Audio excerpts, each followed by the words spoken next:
We're very excited that all the US operators are really taking very seriously the path to 5G. And many have announced that they will bring it to market by the end of the year. Some have announced pilot cities, but the excitement is there. We believe that there will be commercial deployment by the end of 2018, which is amazing.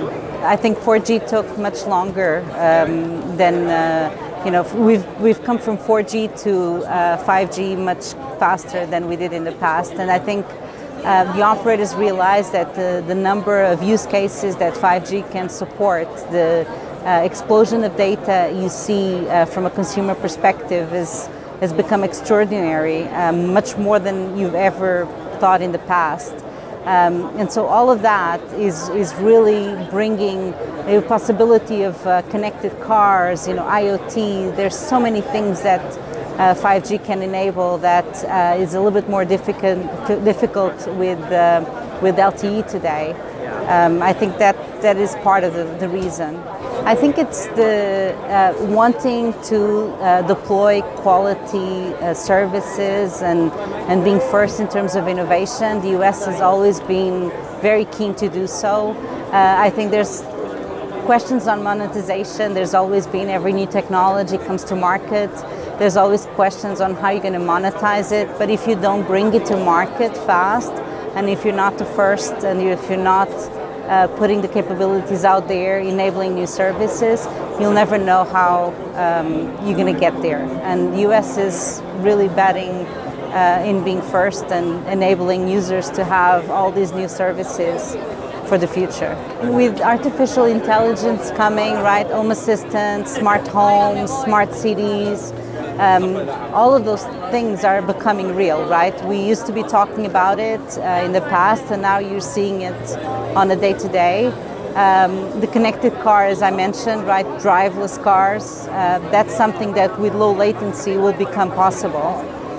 So all of those applications will definitely be disruptive, and it's a bet that the US operators will make in enabling, and I think the consumer will benefit from it.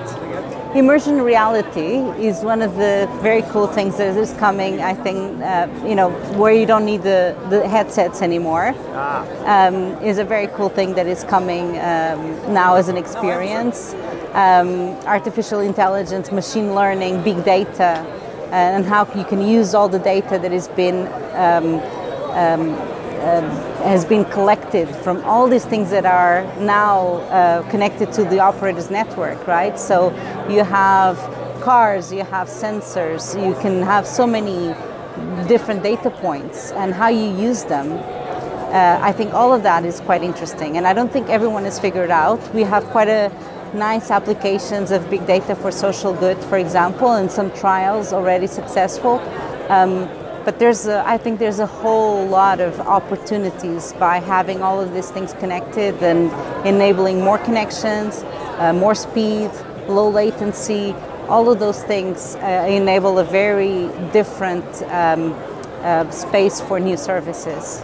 US carriers have made quite a few bets in terms of entering adjacent industries or vertical industries that, AT&T's potential merger with Time Warner, for example, Verizon's bet in Oath. They're all quite an innovative way of seeing the market. So it's not just about the connectivity, but it's also about all the things that can go with it, right? We're quite excited to see that. It's a very healthy market. It's a market that is prospering, and I think the users will benefit from all of those innovations. We really don't know if that's going to translate into necessarily revenues. I mean, you see a lot of offers today that they're using it for retention of customers, like T-Mobile offering access to Netflix, for example. AT&T did some offers with HBO, if you remember, in the past. So, it could be that it's differentiation. We really don't know how they're going to bring it to market.